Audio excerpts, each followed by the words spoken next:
y'all. I had a few difficulties on my computer, so I have switched over to my phone, which of course, when you get everything going, it takes just a second to get it going. So I know there are some few people who said that they wanted to join in, so I'll wait just a few minutes just to see who pops on. But I wanted to thank you for now. I'm going to post this to my page, to the page here in the group, and so that for anybody who wants to watch, I've had a few people who said they want to watch, but they aren't available at this time, so I will absolutely post it for you. And yeah, so I see we have got my mom is watching. Yay, Mom, my #1 fan. Thank you. But I'll just go ahead and dive in. So I've got my notes here. I'll be kind of working off my notes as this is my first live video / class. So the food sensitivity squad, what are we about? Why are we doing this? Food sensitivities are really a brand new area of research that are coming out. It's also there because we have big gaps that are left between allergists and immunologists and dietitians to figure out why conventional allergy treatments do not work. And so we've detected, leaps and bounds in our immune system, and we understand some of that, but there's still big gaps in our knowledge as far as when it comes to our immune system and food reactions, autoimmunity, and how all of those things play into our experience as a human. So y'all are here because you probably have a food sensitivity. This is bloating, hives, GI symptoms like diarrhea, gas. You can have constipation. There are a ton of different symptoms, and they range far and wide as to what they are, but every time you eat that you're not feeling great. So that is what seeks most people to go to the doctor, and the doctor comes up empty-handed. They may run a stool test, do an endoscopy, and say, everything's fine. And then they send you on your merry way. We'll try a different diet. And the aim of this group is really to help people figure out where their food sensitivities are coming from and how to live with them. So in the context of food sensitivity testing, really what we see and what most people have experienced is traditional IgE testing, which is a type of immunoglobulin that your immune system creates.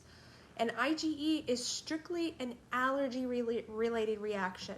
So anything that is IgE related is not going to be anywhere near the food sensitivities. Those are going to be allergies. So those are anaphylaxis, severe hives, redness, eye swelling. Those kinds of things are considered allergies and can be life-threatening, and those need to be treated completely separately than food sensitivities. When we talk about food sensitivities, we talk about two different types. In the broad scheme of immune reactions, we have type 3 and type 4 reactions. There's 4 different types, and food sensitivities deal with the first two. They have what we call type 3 reactions, which deal with immunoglobulins. Typically, it's IgG, IgM, and IgA. All of these things you want present in your body because your body is actively working to interpret the world from the inside and classify and categorize them. So all of these type 3 reactions are actually very positive things, and they allow us to exist within our environment and go back and forth. When I say back and forth, I mean it allows us to externalize what these chemicals are from our environment, and then our environment to affect us.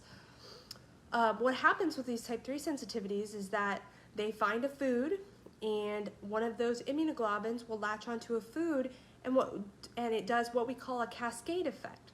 So this IgG, IgM, IgA will bind to a food, and then it recruits other helper cells to say, hey, we're going to tag this for destruction, or we're going to release a chemical on it. And when those things happen, that's when we start to see itchiness, bloating, other inflammatory, maybe even joint issues come from that because of the amount of inflammation. These immunoglobulins are recruiting and saying, hey, come here, come deal with this. So those are one type of sensitivity reaction. The second type we deal with is type 4, which these are strictly white blood cells. So we have immunoglobulins are a different type of cell, and then we've got white blood cells. So our white blood cells, they will directly release mediators, which then again cause hives, they cause joint pain, it causes fatigue, brain fog, all of those classic symptoms that we see with food sensitivities. So the biggest answer of the biggest question of the last 10 years has still yet to be answered. It is, how do we measure those sensitivities? There are currently a few theories, and I will go briefly into them, and then I'll tell you what I use in my practice and my professional recommendation. So theory 1 is we look at type 3 reactions and we measure the IgG, IgM, or IgA antibodies.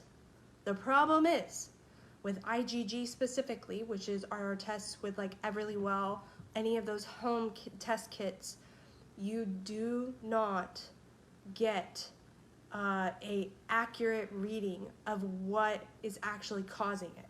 I know that's repetitive, but the reason why is because you produce IgG antibodies to everything you come into contact with. Like I said, those antibodies are a good thing. They're allowing you to take the outside world and synthesize it inward and to have your body classify and categorize those things. So yes, it is good, but in theory or in practice, it's actually a measure of your body's sensitivity to foods, which is a good thing. That means your body's identifying it as a food and then moving on. It may not necessarily detect the food that is causing the cascade reaction. And that's what we really want, is to figure out which food has the cascade reaction. So another type of test that they typically do for food is a skin prick test. And I won't go into the necessities, to the details of that, but I think the things that you need to know is that your skin is a completely different barrier and functions completely differently from what's inside your body, what your intestine functions like. There are different immune cells, different layers, different types of just epithelial cells, which are your skin cells. All of those things make up a difference between what's inside, what your gut, the function and structure of your gut versus the function and structure of your skin. So you may have a skin test that comes back positive on everything, but to me, that is a sign of an underlying inflammatory condition, because when you insert a food antigen into your skin is automatically saying, I've got mast cells ready to produce, which those mast cells are what cause the lumps and the hives. So I take skin prick tests with a grain of salt, and their efficacy and reproducibility is probably 50 to 67%, so 1/2 to 2/3 positive, and it's the best they got right now, and it's not good enough. So that's why I'm here. The last thing that many dietitians are seeing work well in their practice, and it's something that I have just recently come onto as well, is a test that measures the mediators themselves. So those mediators are what cause the issue, right? So we don't look at the immune system molecules. We don't know what those immune system molecules are. That's fine. We don't need to know that. Right now, to get our patients and our clients results, we want to know which foods release the mediators, and then we're going to cut those out and try to bring some relief to the immune system. So there are 2 forms of testing that have been done. One is called an MRT, a mediator release test, and another one is called an ALCAT. I don't know the acronym for that, but it was developed it was developed in the 1970s. And that has been used with high reproducibility, so they can send the samples in over and over again. and they will get the same result. Is that what it does is it takes your individual white blood cells and it introduces the food antigen into a container, a little a container with the food antigen, and they look at it and they measure the depth and the change in the white blood cell, because if that white blood cell is triggered by that specific food antigen, it reads it on the surfaces connect, and the white blood cell cascade says yes, this is a bad thing. The white blood cell will actually shrink because it will release mediators to attack that food antigen. So we're going to expect a level of mediators to be released, but there are some that do more than others, and in this test, that is the way that we figure out which foods have the most reactivity, and a little, and then some. So on the test, it comes out green, yellow, red. So all of that being said, food sensitivity tests are still a very new form of science, and the best we have right now is our MRT or our ALCAT testing. I personally just do MRT because that's the lab that I signed up with first.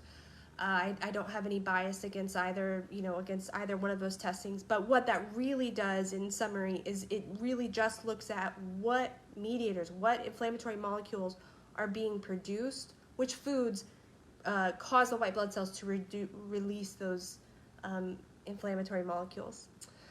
So I have seen in my own practice with the MRT, I have seen people go from immune flares nightly to removing these foods for 2 to 3 months and I have one client who's been 1 month with joint pain free because we've removed these foods and allowed his immune system to calm down. So I'm really excited about the results that I'm seeing in my practice too with these tests and these things available, and it eliminates all the guess and check. The last thing that I want to say is that the gold standard for food sensitivity tests is a double-blind, placebo-controlled elimination diet. So that means that if you and I were doing a test, we would both be blinded. We wouldn't know what foods we're eating, and we would eliminate most of that diet. We would go down to a very basic diet. And then we would start introducing foods. You don't know what foods you're eating, and then we would monitor any subsequent reactions within 24 hours. I say 24 hours because the immune system, we have cascades, right? And we take time for food antigens for our blood to circulate throughout our body. So allergies are immediate. Food sensitivities are prolonged and delayed, which is a really big distinction between allergies and food sensitivities as well. But that being said, you can do elimination diets. Elimination diets are the gold standard, and I have found that they sometimes can be too long for people's patience. So when you're working with a practitioner, it's going to be really important to be able to know, do you want immediate results, or are you willing to just go ahead and take that time and document your food and really savor the process, because what you're doing is you're taking charge of your body and you're actually listening to it and understanding how it's communicating back to you. So for some people, that actually may be a really good and enriching and confidence boosting experience, especially if you've had issues before with you've been in the trenches for years with food sensitivities, working with somebody and getting that confidence back to know what your body is telling you. It's actually a really big pro to working with elimination diets. So I am going to switch over our gears. I want to keep this as short and as sweet as we can, but I want to talk about celiac disease, because when we talk about food sensitivities, celiac disease and wheat sensitivity are number one. I have had Patients and my own doctor, cut out gluten and sugar, Chelsea, and that'll do it. Well, yes, but no, it may not, because we don't know if you are wheat sensitive or gluten sensitive, or if you have full-blown celiac disease. There's some hallmark traits that as a practitioner I've scoped out, and I'm starting to be able to identify very quickly if people have celiac disease. But that being said, I think the big disclaimer here is using wheat sensitivity or just telling people to blanket cut out gluten could actually be more detrimental because of undue stress, weight loss. We see people cut out gluten and it cuts out the large majority of their calories, so we see excess weight loss, which even in people who live in larger bodies, we do not want that because that's signs of malnutrition. People may praise them and say, oh, good job, like you cut out gluten and you lost all this weight, but if they're actually getting malnourished because they're not eating their foods, don't do it. Don't do it until you have the data. So, celiac disease can do a few things. I run a test in my practice that measures anti-gliadin antibodies, which are a type of IgA antibodies. And that will tell you a mild to moderate level of what's going on within your gut as to how sensitive you are to a protein within gluten, a subcomponent of gluten called gliadin. So that gives you a clue as to what's going on with your sensitivity to gluten or a possible diagnosis of celiac. There's a blood test that many doctors run, and they look for a gene on your DNA, and it's called HLA-DQ, and there's a specific point, that's a specific point on the gene, and there's either number 2 or number 8. And the way that DNA works, it just codes for a specific enzyme that basically will help you digest gluten. And if you can't digest gluten, then it goes into your body and causes massive inflammatory effects. And then years later down the line, we start to see some of the hallmark internal, external effects of celiac disease, which is malabsorption, meaning gas, diarrhea, and stomach pain. Then you also have atrophy of your intestines because you've gotten so much inflammation that your intestines can't handle it anymore and they're breaking down. So instead of its normal shape of your intestines have finger-like projections, your intestines become flat. So that is when they go in and they do a biopsy, that is what they're looking for. If that happens and they see a flat surface on the cells instead of those finger-like projections, that is the gold standard, the absolute, this person has celiac disease. And that is the only way so far that we have had to be able to diagnose celiac disease. You can have the gene, but you cannot be, you can have the gene, but you will not be expressing that gene and causing the onset of this celiac disease. So you can be HLA-DQ positive, but you may not have celiac. So I want you to know that the gold standard of yes, this person has celiac disease is an intestinal biopsy. That is very invasive and very expensive. So I don't recommend that if you don't have to do it. The other thing that I'm seeing in my practice as far as like gluten sensitivity is that in celiac and gluten sensitivity is that it actually can develop later on. When you start to see your immune system, if you're working through food sensitivities and you're adding things back in, and previously you didn't think gluten was a problem, it may actually start to develop later because as your immune system starts to shift and ramp up and ramp down on certain things. And I've actually seen clients come out the other side and then they have one little symptom that's bothering them and they're like, okay, like something else is going on, and they remove the gluten and their brain fog is gone. Or they have a ton of energy because their body isn't fighting off that. But because their immune system was busy dealing with other things, it ignored the gluten, But once the immune system came back down from dealing with all those other things, the gluten, all of a sudden it was like, oh, okay, I actually really do have an issue here. So, that being said, it can ebb and flow. The biggest time for diagnosis of celiac and wheat sensitivity is after puberty. And so we see girls and women primarily because it is an autoimmune disease, and women are more affected by autoimmune diseases than men. So we see ages 23 to 45 is typically when people are diagnosed with celiac disease. Unless at some point you have some big environmental trigger that comes, or a lifestyle trigger that may cause a big flare-up of your immune system and things to shift around. That is another hallmark that I look for in my practice. So, yeah, I have spit a lot out. I did also put this all in a form, in a PDF for you, especially those who are watching later. I wanted to make this something that is easy, readable, that you can digest, because I've talked about a lot of stuff right now, and this is a lot of very detailed information that maybe Dr. Google needs a little bit of extra support to what you heard from me today.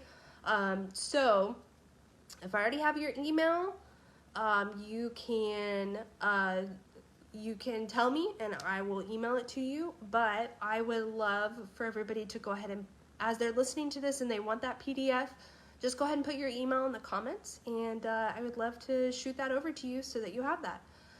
If this has caused any more questions, any more confusion, if it's clear as mud, because I've studied this for 6 years now and it is still a little confusing at times, please feel free to reach out. I would be glad to clarify anything that has come up on this video, and I would love to be able to just chat and see where you're at. My goal, again, is to help you figure out where your food sensitivity is, or what your food sensitivity is, and then help you to live with it. So that's it. I wanted to say, coming up next week, I'm actually going to start some of the cooking portions of our of the group 2.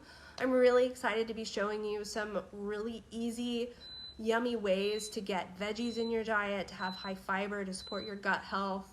And so I'm going to be starting the cooking portion of it too. So thank you for those who popped on. I appreciate y'all, my family, my #1 fans, and my friends who hopefully will be able to come join this journey with me, and I can give you just a little bit in return. So I hope to see y'all soon and hear from you later. Bye.